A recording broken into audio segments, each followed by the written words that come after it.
तो कैसे हैं आप सभी लोग। एक बार फिर मैं आप सबका स्वागत करता हूं मेरे YouTube चैनल के ऊपर। तो आज मैं आपके सामने राजस्थान पब्लिक सर्विस कमीशन का पेपर हुआ था 2016 के अंदर, राजस्थान पब्लिक सर्विस कमीशन का स्कूल लेक्चरर का। तो स्कूल लेक्चरर का पेपर आज हम देखेंगे। 2016 के अंदर पेपर हुआ था। तो ये पॉलिटिकल साइंस का पेपर था। 150 क्वेश्चन है इसके अंदर। तो इस पेपर को आज हम देखेंगे और ये पेपर हमारे लिए एक मॉडल टेस्ट पेपर के तौर पर कार्य कर सकता है, यूजीसी नेट के लिए या फिर एमए एंट्रांस के लिए या विभिन्न पॉलिटिकल साइंस से रिलेटेड परीक्षाओं के लिए। तो आइए देखते हैं, इसको स्टार्ट करते हैं। तो पहला ही क्वेश्चन है, निम्न में से किस व्यवस्था की विशेषता भारत के संविधान में सम्मिलित किया गया है। तो भारत के संविधान में जो सम्मिलित है आप जानते हैं, वो संघात्मक और एकात्मक दोनों व्यवस्था भारत के संविधान के अंदर। भारत के अंदर संघीय व्यवस्था भी देखी जाती है, और संघीय व्यवस्था तो है, इसके अंदर केंद्र सरकार और राज्य सरकार होती है। और कभी कभार ये एकात्मक रूप भी आता है, इसके अंदर केंद्र सरकार काफी ज्यादा प्रभावशाली हो जाती है।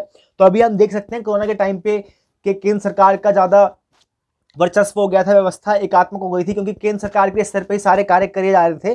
तो दोनों हमारे संविधान की विशेषताएं, एकात्मक और संघीय।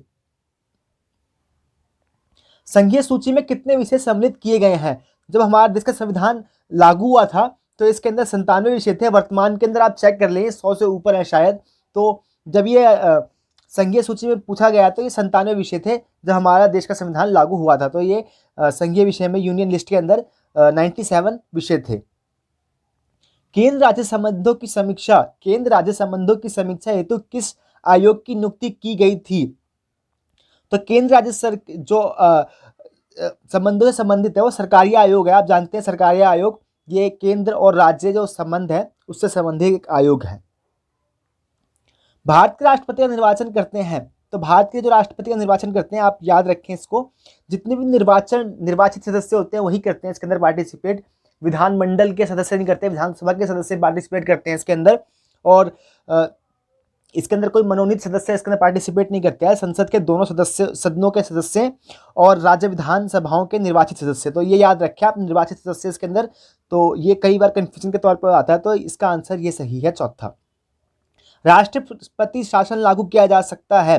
तो राष्ट्रपति शासन इसके अंदर एग्जैक्ट नहीं बता रखा कि किस राज्य के अंदर राष्ट्रपति शासन या फिर पूरे नेशनल लेवल पर राज्य राष्ट्रपति शासन। तो जो इसका ऑप्शन में दे रखा है 356 के तहत होता है और राज्य के अंदर राष्ट्रपति शासन होता है।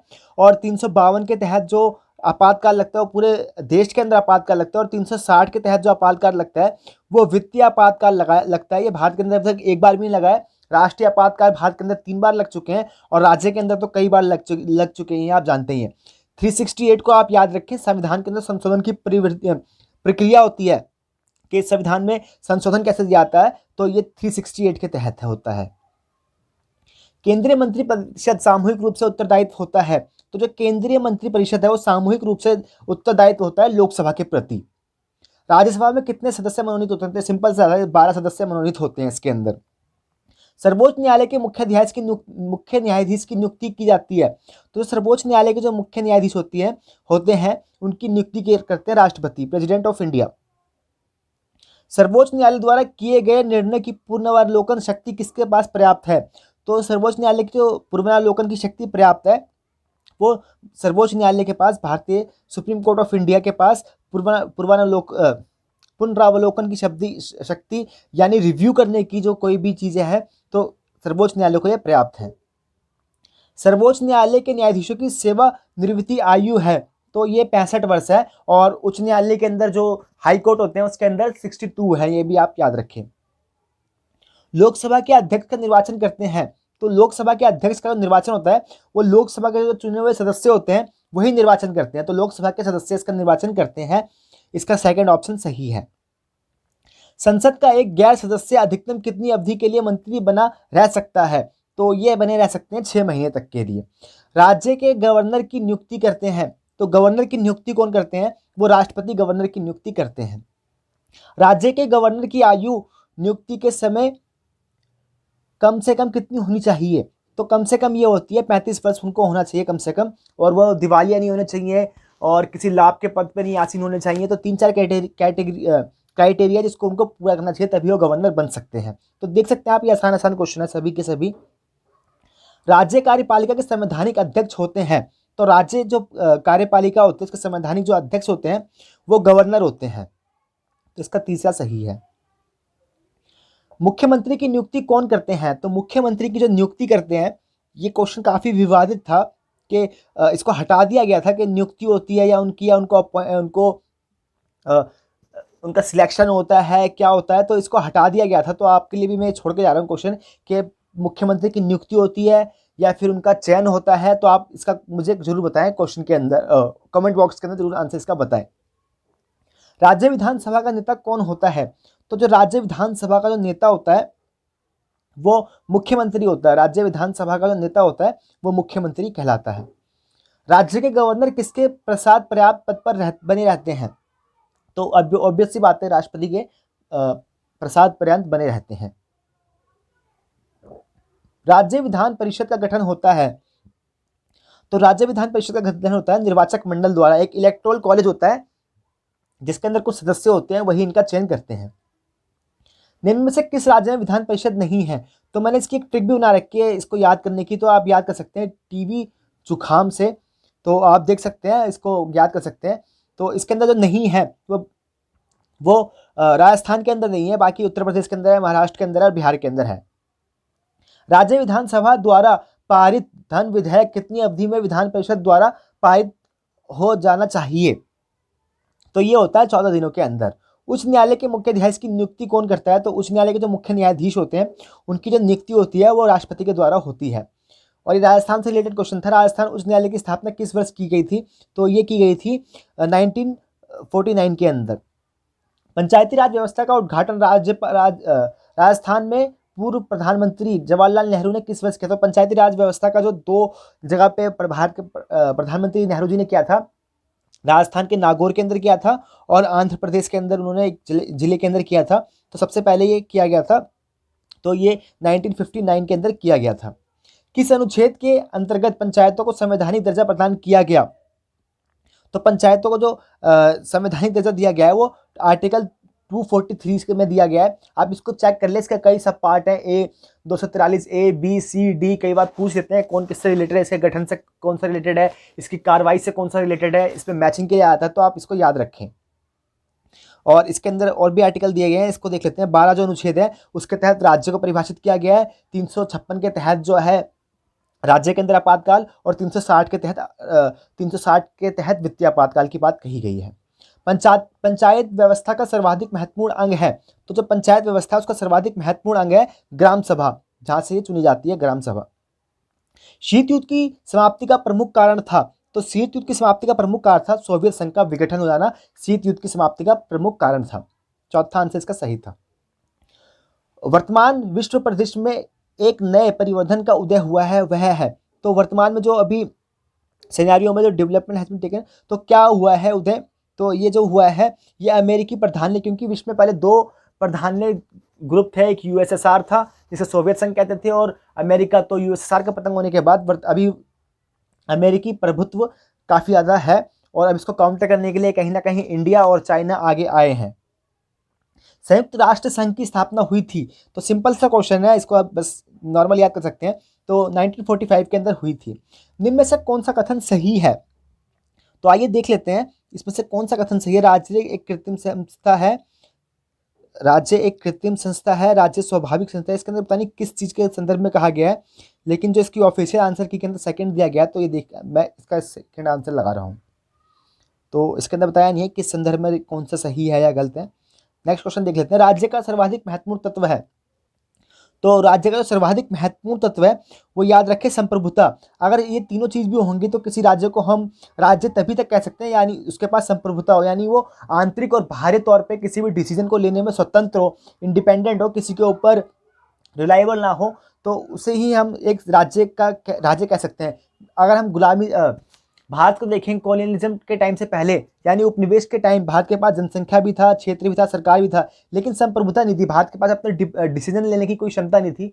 वो जितने भी डिसीजन होते थे वो ब्रिटेन के द्वारा होते थे, तो आंतरिक या बाहरी तौर पर उसके नहीं ले सकता था। तो एक राज्य नहीं कहलाता था उस समय, वो ब्रिटिश राज्य के अंदर आता था, ब्रिटिश शासित कहलाता था। लेकिन जैसे ही भारत के उनके जाने के बाद जैसे भारत के पास संप्रभुता आई, तो ये भारतीय संविधान के अंतर्गत आया। ब्रिटिश संविधान से, या ब्रिटिश सरकार से हट के भारत के तहत आ गया। तो आप याद रखें किसी भी राज्य का सर्वाधिक महत्वपूर्ण तत्व, ये सभी तो हैं ही, लेकिन सबसे महत्वपूर्ण तत्व संप्रभुता है।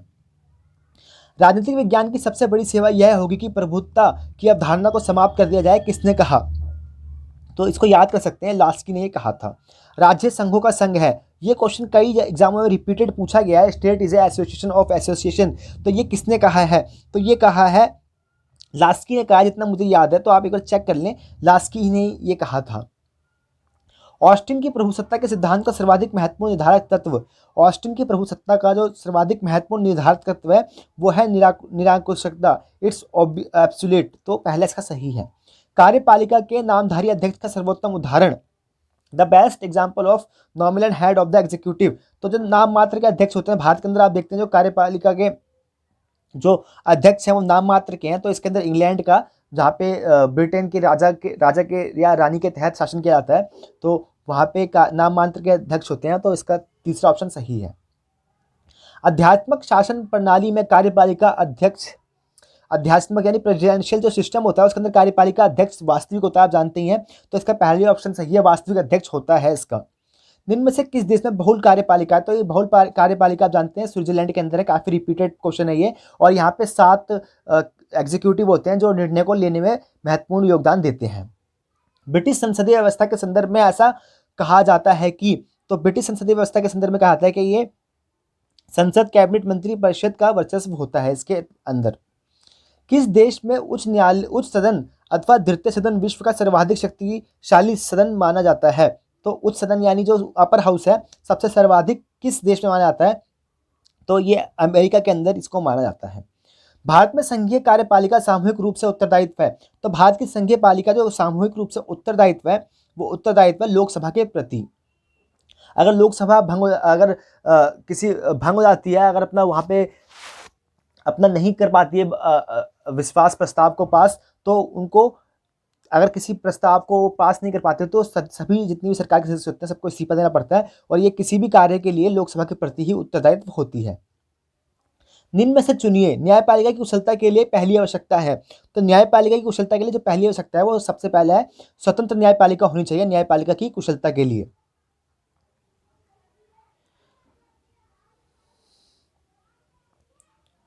42वां क्वेश्चन है, राज्य की विधायी एवं कार्यपालिका शक्तियों को नियंत्रित करने हेतु मॉन्टेस्क्यू ने किस सिद्धांत का प्रतिपादन किया? तो इन्होंने जो प्रतिपादन किया था वो किया था, जो स्पिरिट ऑफ लॉ इनकी पुस्तक थी उसके इन्होंने क्या था, ये नियंत्रण एवं संतुलन, चेक एंड बैलेंस का इन्होंने सिद्धांत दिया था। इसके अंदर इन्होंने बताया था जितने सरकार के 3 अंग हैं, जैसे न्यायपालिका, कार्यपालिका और विधायपालिका, तीनों को सेपरेट किया था उन्होंने स्पिरिट ऑफ लॉ पुस्तक के अंदर, और तीनों अपना अलग अलग कार्य करेंगे। इस प्रकार से उन्होंने चेक एंड बैलेंस करने का प्रयास किया था। लोकतंत्र में वास्तविक लोकतंत्र का वास्तविक अर्थ है। तो लोकतंत्र का आप जानते हैं, लोकतंत्र का लोगों के द्वारा शासन होता है। तो जिसका वास्तविक अर्थ है केवल शासन का रूप ही नहीं अपितु जीवन का माध्यम है। नेक्स्ट क्वेश्चन देख लेते हैं, मॉडर्न डेमोक्रेसी जो बुक लिखी है, ऐसे क्वेश्चन पूछ लेते हैं, आप याद रखें। लॉर्ड ब्राइस ने ये मॉडर्न डेमोक्रेसी लिखी है। लोकतंत्र शासन का विकृत स्वरूप है, तो ये किसने कहा है? तो आप जानते हैं लोकतंत्र को विकृत स्वरूप कहा था अरस्तु ने, निष्कृष्ट विकृतम स्वरूप कहा था अरस्तु ने। आधुनिक तानाशाही को जन्म दिया है, तो आधुनिक तानाशाही को किसने जन्म दिया है? तो ये दिया है सर्वसत्तावाद राजा यानी टोटल टेरिटोरियलिज्म। टोटल टेरिटोरियलिज्म जो स्टेट होता है वो बोलता है कि हमारे अंदर ही सब कुछ है, हमसे बाहर कुछ भी नहीं है, हम ही है जो करता धरता, सब चीज हम ही है। संसदीय शासन में कार्यपालिका किसके प्रति उत्तरदायी होते हैं? तो ये सिंपल सा आप जानते हैं इसको, तो संसद के निचले सदन के प्रति, यानी जो जैसे भारत के अंदर लोकसभा है उसके प्रति जितने भी कार्यपालिका के सदस्य होते हैं, मिनिस्टर होते हैं, वो उत्तरदायित्व होते हैं। अध्यात्मक शासन प्रणाली में, अध्यात्मक जो शासन प्रणाली है इसके में कार्यपालिका अध्यक्ष व मंत्री विधानसभा के सदस्य नहीं होते। जो प्रेसिडेंशियल सिस्टम होता है जैसे अमेरिका के अंदर है, जहाँ पे प्रेसिडेंशियल सिस्टम के अंदर जो कार्यपालिका होता है, अध्यक्ष व मंत्री विधान परिषद के विधानसभा के सदस्य नहीं होते हैं। संघात्मक व्यवस्था का मुख्य लक्ष्य है, तो संघात्मक व्यवस्था का जो मुख्य लक्ष्य है, संघात्मक व्यवस्था का मुख्य लक्ष्य संविधान की सर्वोच्चता है। तो जो संघात्मक फेडरलिज्म जो सिस्टम होता है उसके अंदर जो शक्तियां प्राप्त करते हैं राज्य, वो संविधान के तहत ही अपनी शक्ति को प्राप्त करते हैं। एकात्मक व्यवस्था का मुख्य लक्षण है, तो एकात्मक व्यवस्था आप नाम से देख रहे हैं तो इसके अंदर शक्ति का केंद्रीकरण होता है, पावर सेंट्रलाइज होती है, सेंट्रलाइज पावर इसको कहा जाता है। शासन के एकात्मक स्वरूप में क्या होता है, कार्यपालिका गठन विधायिका के सदस्यों से होता है, तो सी इसका थ्री इसका सही है। आदिष्ट प्रतिनिधित्व से अभिप्राय है, इंस्ट्रक्टेड रिप्रेजेंटेशन मीन, तो इंस्ट्रक्टेड रिप्रेजेंटेशन का जो मतलब होता है वो होता है प्रतिनिधित्व निर्वाचन के अधीन कार्य करते हैं, जो प्रतिनिधि होते हैं representative work under the electorates, तो इसका सेकंड ऑप्शन सही है।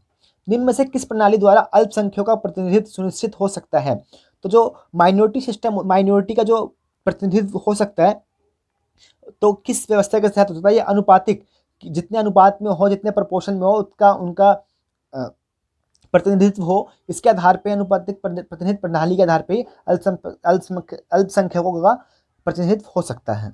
दबाव समूह का प्रमुख उद्देश्य है, तो दबाव समूह होते हैं अपना स्वार्थ सिद्धि के लिए सरकार के ऊपर दबाव डालते हैं, तो इसका अपने स्वार्थ की प्राप्ति के लिए सरकार पर दबाव डालना इनका प्रमुख कार्य होता है, चौथा इसका सही है।